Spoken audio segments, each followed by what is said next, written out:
Vamos a estar hablando un poco de lo que es la membresía de la iglesia. Vamos a ver un poco este asunto a la luz de las Escrituras en el contexto de nuestra responsabilidad como iglesia local y también apelando a que esta verdad la debería conocer todo cristiano como tal. Entonces, lo primero que yo quiero hacer es definir el asunto de membresía.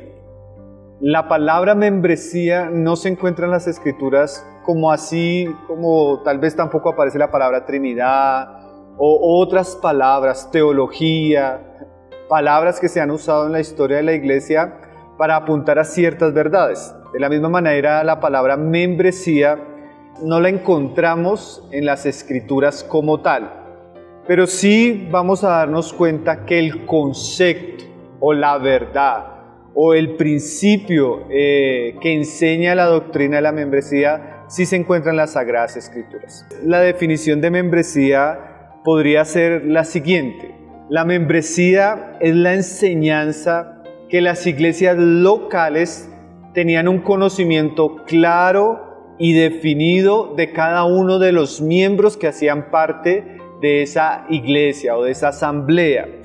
Quiere decir que las iglesias del Nuevo Testamento entendían que cada uno de los hijos de Dios, que Dios salvaba por el Evangelio, era incluido o añadido a la comunión de esa asamblea local, y esa asamblea local tenía una responsabilidad sobre esas personas, y esas personas tenían una responsabilidad sobre ese cuerpo o sobre esa iglesia, obviamente basada en la instrucción y la enseñanza del Señor Jesucristo. El principio de membresía, que tiene que ver con ese conocimiento y cuidado de cada uno de los miembros de la iglesia local, es un principio que se encuentra obviamente en las páginas del Nuevo Testamento.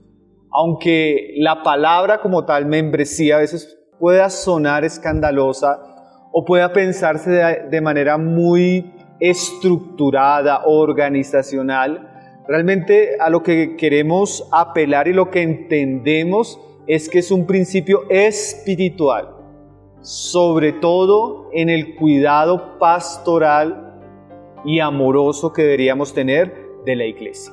Entonces, en últimas, cuando hablamos de membresía, estamos hablando que sabemos quiénes son los hermanos que están dentro y hacen parte de la comunión de una iglesia local en determinado lugar.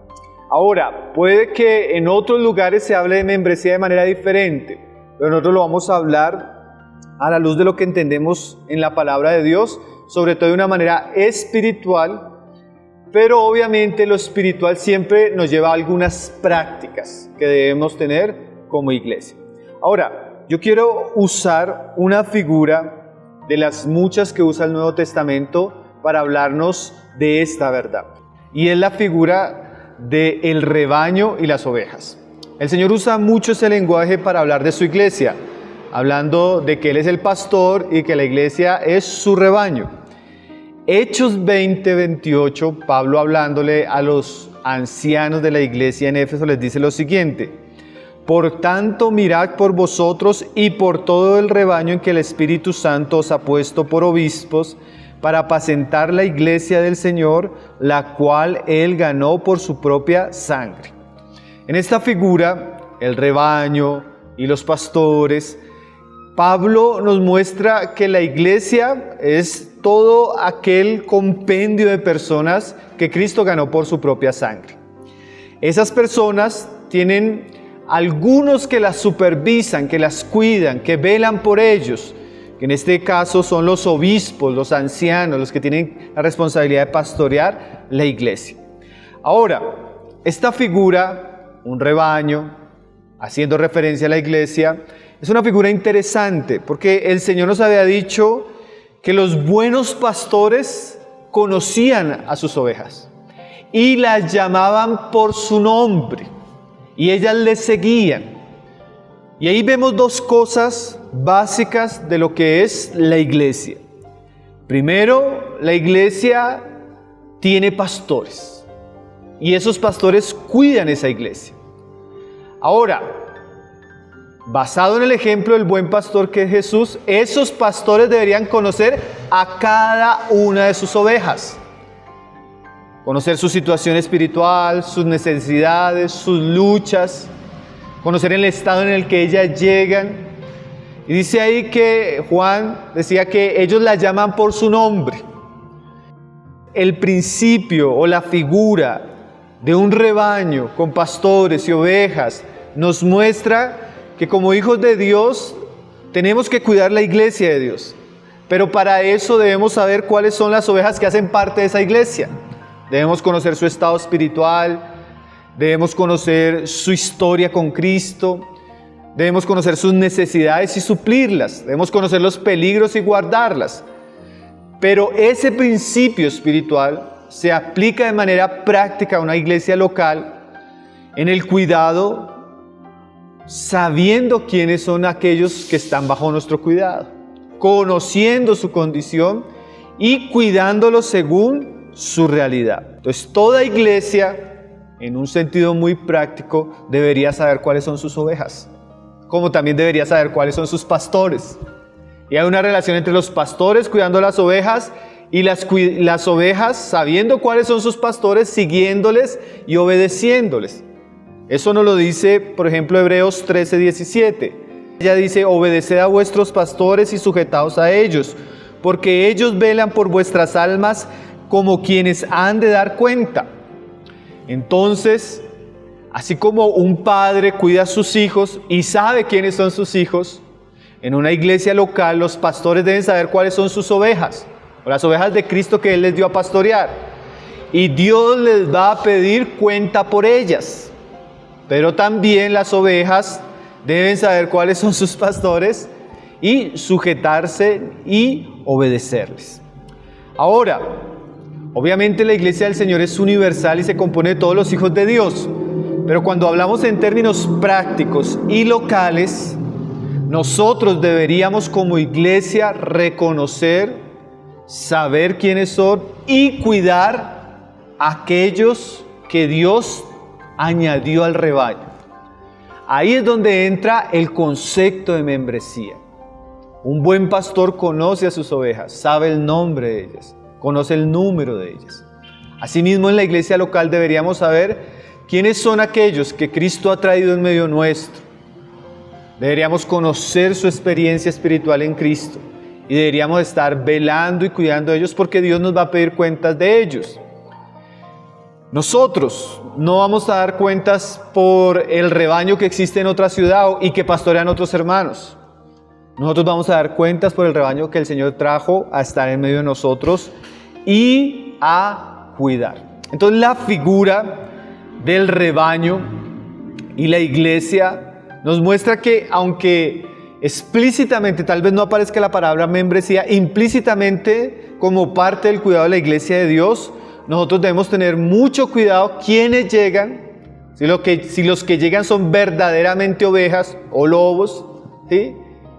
Y al entender que Cristo los trajo a estar con nosotros, a perseverar en esta comunión gloriosa del cuerpo de Cristo, cuidar de su vida espiritual. Ahora, ya viendo un poco el concepto y viendo un poco una de las figuras, porque hay más figuras, pero esta figura yo creo que enmarca un poco esta verdad, vamos a mirar la importancia de la membresía en la iglesia local. ¿Por qué? Porque obviamente para nosotros hacer un buen trabajo de discipular, pastorear, aconsejar, disciplinar, nosotros deberíamos entender sobre qué marco tenemos que ejercer nuestro trabajo. Y hay un lenguaje que el apóstol Pablo usa ahí en 1 Corintios 5, en un caso de disciplina, donde él dice lo siguiente, porque ahí vuelve la idea de que para las iglesias del Nuevo Testamento, mis queridos hermanos, era obvio, era claro, que ellas sabían quiénes eran sus miembros. De por sí, el hecho de que la iglesia inicialmente fue muy perseguida, fue impopular, de por sí la iglesia no tenía lugares de culto, templos, ni salones, sino que todo se da en un ambiente muy familiar, muy íntimo, hacía que fuera raro que un incrédulo llegara a sus reuniones. Lo que Pablo va a decirnos acá es que estas iglesias obviamente sabían quiénes eran los hermanos y quiénes permanecían en esa comunión. Y por ende, como vamos a ver, como parte del cuidado pastoral, ellos podían corregirlos, exhortarlos y en algunos casos graves, expulsarlos. Y aquí Pablo va a sentar una base en este versículo, una línea, donde él habla que hay personas dentro y hay personas que están fuera. Obviamente aquellos que están dentro son aquellos que Cristo había redimido, había añadido a la iglesia de Corinto y hacían parte de esa comunión como hermanos. Y los que estaban fuera, obviamente se refiere a aquellos que son incrédulos del mundo, que no son parte del cuerpo de Cristo, que no son parte de la familia de Dios, que no son ovejas. Entonces dice ahí 1 Corintios 5:12, porque ¿qué razón tendría yo para juzgar a los que están fuera? ¿No juzgáis vosotros a los que están dentro? Porque a los que están fuera Dios juzgará. Quitad pues a este perverso de entre vosotros.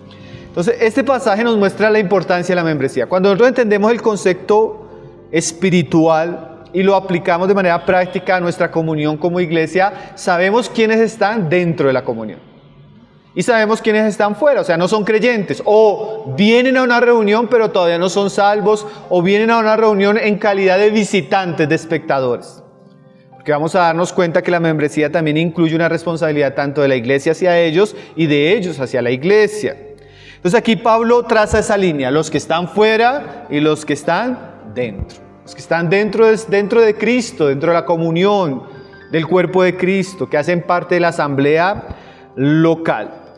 El concepto o la práctica o la enseñanza de la membresía nos permite saber quiénes están dentro y ejercer un trabajo, como decíamos, pastoral, de discipulado, de instrucción, de exhortación, de corrección más claro. Nosotros no podemos corregir a los que están fuera, porque tal vez no hacen parte del rebaño que Dios nos puso a cuidar, porque tal vez no son hermanos, porque tal vez no entienden la palabra, no tienen temor de Dios. A ellos Dios les corregirá en su tiempo. Entonces, el concepto claro de membresía nos permite trazar la línea de los que son parte de la comunión, cuidarlos, ejercer nuestro trabajo sobre ellos, sabiendo que Dios nos va a pedir cuentas, y también nos permite saber quiénes no hacen parte de esa comunión. Algo parecido es lo que enseñó Jesús ahí en Mateo 18. Jesús enseñó que cuando hubiera un pecado en un hermano hay que hablar con él. El hecho de que estemos parte de una comunión nos da la oportunidad de tener relacionamientos, conocernos, ver nuestros pecados, y cuando aparece eso, hablar con la persona. Si la persona no escucha, dice que podemos traer 2 testigos para que juzguen el asunto, o 3. Y si no escucha, se lo podemos decir a la iglesia, pero ¿quiénes son esos a los que Jesús dice que se les debe decir como iglesia? Pues obviamente aquel cuerpo de hermanos que viven en un lugar, que se congregan juntos y que perseveran juntos en torno a Cristo. Pero el Señor dice algo interesante: si no oye a la iglesia, tenlo por gentil y publicano. Eso en términos prácticos es expúlsenle. Ahí nosotros podemos pensar que para que una persona sea expulsada o excomulgada de la comunión de la iglesia, tuvo que haber sido parte de esa comunión. No podemos expulsar a alguien que no esté dentro, como decía Pablo. Entonces, obviamente, en el concepto de los apóstoles y en el concepto de Jesús, la iglesia es una comunidad de hermanos, una comunidad en un sentido cerrada, donde solo se entra por la conversión y la confesión pública a través del bautismo, y donde aquellos que estaban en parte de esa comunión tenían unas responsabilidades mutuas. Tanto la iglesia de cuidar esos miembros, como esos miembros sujetarse a la iglesia, a su liderazgo, y ser responsable y congruente según la enseñanza del Nuevo Testamento. Ahora, viendo la importancia de la membresía en este punto, como decía en un comienzo, yo quiero mirar un ejemplo bíblico rápido, porque la idea es que en las enseñanzas que vamos a estar dando posteriormente expliquemos un poco más de esto. Pero simplemente quiero dejar el modelo de lo que sería la iglesia en Jerusalén. La iglesia en Jerusalén surge pues con los apóstoles y los discípulos que dejó Jesús. Pero en Pentecostés ellos comienzan a predicar.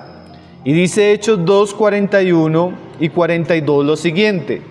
Dice, así los que recibieron su palabra fueron bautizados y se añadieron aquel día como 3,000 personas y perseveraban en la doctrina de los apóstoles, en la comunión unos con otros, en el partimiento del pan y en las oraciones. Esta iglesia en Jerusalén es como un modelo de lo que es la iglesia normal.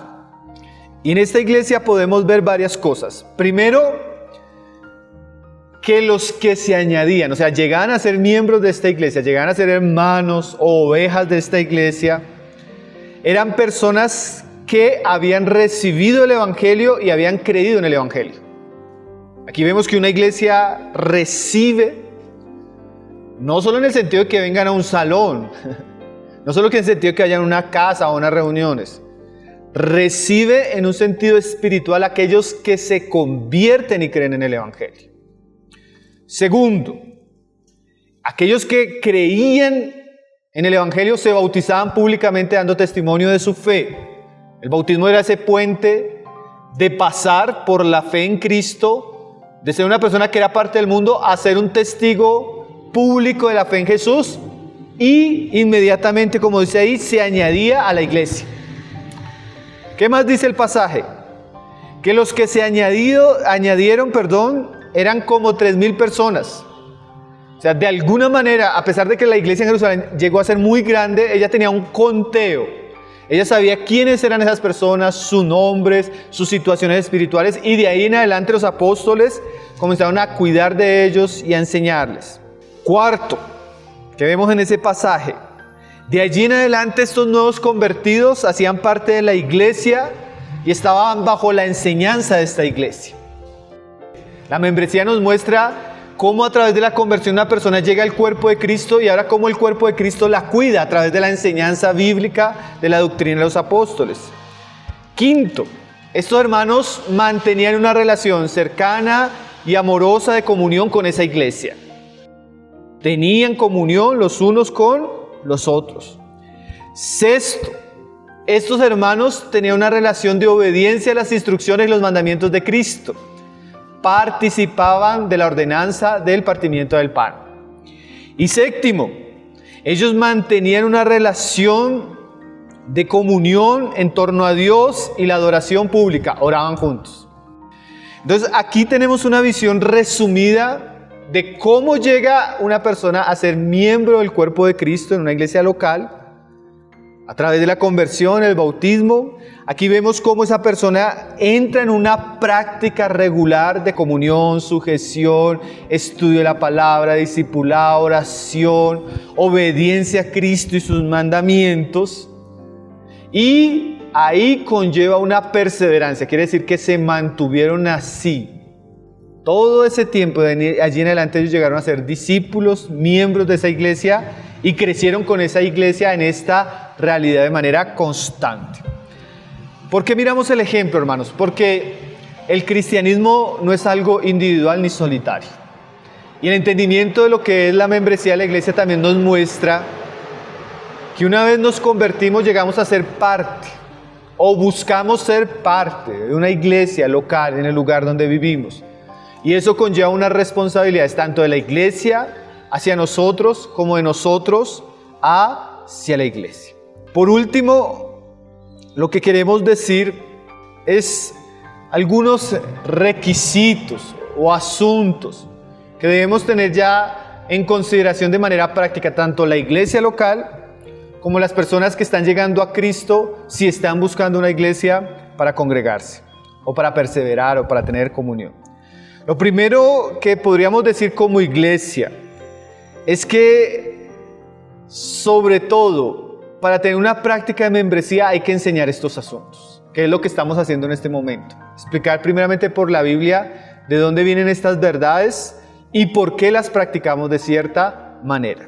Entonces hay que tener un concepto bíblico adecuado de este asunto, sin irnos demasiado al formalismo y a la institucionalidad, pero también sin llegar a como iglesia tener un tipo de vida irresponsable, orgánica, donde no hay un cuidado sabio según lo que dice las Escrituras. Entonces necesitamos recuperar el concepto bíblico de lo que es ser parte del cuerpo de Cristo. Ahí es donde viene esta verdad acerca de la membresía. Lo segundo, como miramos en el pasaje, si queremos recibir a las personas en Cristo, necesitamos conocer su experiencia espiritual, sobre todo su conversión. No podemos recibir en la iglesia como hermano a alguien que no es hermano. No podemos recibirlo como oveja a alguien que no es, ni ha tenido la experiencia del Evangelio que produce esa conversión y ese nuevo nacimiento. Lo tercero es que la conversión verdaderamente siempre lleva a las personas, como vimos en el pasaje de Hechos, a vivir o a andar o a sumarse o a añadirse a aquellos que ya conocían al Señor, lo que es la iglesia local. Entonces todo nuevo cristiano debe buscar tener comunión con otros cristianos y la iglesia es el lugar adecuado para eso. Ahora, después de ver un poco lo que es la doctrina de la membresía, la importancia de la conversión, como iglesia debemos pensar que las personas que vienen a nosotros deben saber en qué creemos. Ahí vienen aquellas verdades fundamentales que como iglesia tenemos, que como iglesia predicamos y que la persona que ha de estar en medio nuestro debe de corresponder a esas verdades. ¿Quién es Dios? ¿Qué es la palabra de Dios? ¿Quién es Cristo? ¿Qué es el Evangelio? Eso lo tiene que tener muy en cuenta la iglesia para enseñarlo, por lo menos de manera básica, a aquellos que están llegando a esa comunión. Porque tenemos una norma de fe que es la palabra de Dios, tenemos el conocimiento de un Dios verdadero que se revela en 3 personas en las Escrituras, tenemos un solo evangelio que salva, no por obras. Entonces, esas verdades fundamentales las tiene que entender una persona cuando llega a la iglesia. Porque como dice Pablo, la iglesia es columna y baluarte de la verdad, ¿sí? La iglesia anuncia la verdad. Y aquellos que se suman a este camino deben entender cuál es la verdad que es fundamento de nuestra fe y deben corresponder y creer en ella. También la iglesia no solo debe anunciar sus verdades, sino como veíamos en el pasaje, sus prácticas. Porque la iglesia no es algo amorfo, la iglesia tenía prácticas, tenía reuniones, perseveraban en ellas. Y obviamente cuando alguien se está sumando a esta comunión hay que enseñarle que oramos, que estudiamos la palabra, que nos discipulamos, que nos sujetamos. Y todo eso hace parte de las prácticas que debemos tener como iglesia. Aún también es bueno enseñar a aquellos que están llegando cómo es el gobierno de la iglesia, cómo se pastorea la iglesia, quiénes son, qué cualidades tienen, qué funciones cumplen. Eso se enmarca en todo lo que creemos y practicamos como iglesia. Además de esto, es bueno que las personas entiendan cuál es nuestra responsabilidad como iglesia sobre ellas. Ahora que Dios los ha traído a estar con nosotros, ¿qué debemos hacer como pueblo de Dios? Debemos enseñarles, discipularlos, aconsejarlos, exhortarlos, ayudarlos, animarlos, en algunos casos corregirlos. Todos esos son labores que tiene la iglesia hacia las personas. Pero no solo eso. También las personas ahora tienen responsabilidad con Cristo y con la iglesia. Una responsabilidad que surge de la palabra. Hay compromisos que el nuevo creyente, ahora que es parte de la iglesia, debe entender. Hay que enseñarle que él debe orar por la iglesia, congregarse con la iglesia, servir en la iglesia, respetar y sujetarse a las autoridades y a los hermanos de la iglesia, apoyar a la iglesia financieramente, amar a la iglesia, guardar la unidad de la iglesia. Eso es muchas responsabilidades. Entonces, todo este asunto de membresía de la iglesia abarca todos estos asuntos. Entonces, toda iglesia local debería considerar este tema, el asunto de la membresía de la iglesia, practicarlo de la manera más sabia, más amorosa, más espiritual, para tener un cuidado claro, saludable y sano de sus miembros. Y también digo que todo cristiano, cuando se acerca a buscar comunión con otros hermanos, él debería saber estas cosas. Él debería saber que no debería ser solo un asistente ocasional o de domingo. Él debería tener ese deseo de ser parte, esa identidad de que es miembro de los otros. Él debería saber qué doctrina se predica donde va a asistir, qué verdad siguen, qué practican, si eso que practican está enraizado en las Escrituras. Él debería saber cuál es la responsabilidad que tienen aquellos hermanos sobre él, sobre su vida. También debería entender qué responsabilidades tiene él con la iglesia y ser fiel a ellas. Entonces, hermanos, si echamos un vistazo a lo que sería el concepto de membresía, algunas figuras, especialmente el rebaño, vimos un poco la importancia de esto, del ejemplo de Jerusalén, para concluir con una serie de asuntos que van a acompañar nuestro estudio en las siguientes enseñanzas y lo que vamos a estar compartiendo y hablando en privado con cada uno de los que están llegando a la comunión. Entonces, el Señor sea guiándonos y enseñándonos para tener una vida sana, bíblica, espiritual, normal de iglesia, para que todos los que se están sumando a esta comunión también puedan entenderlo.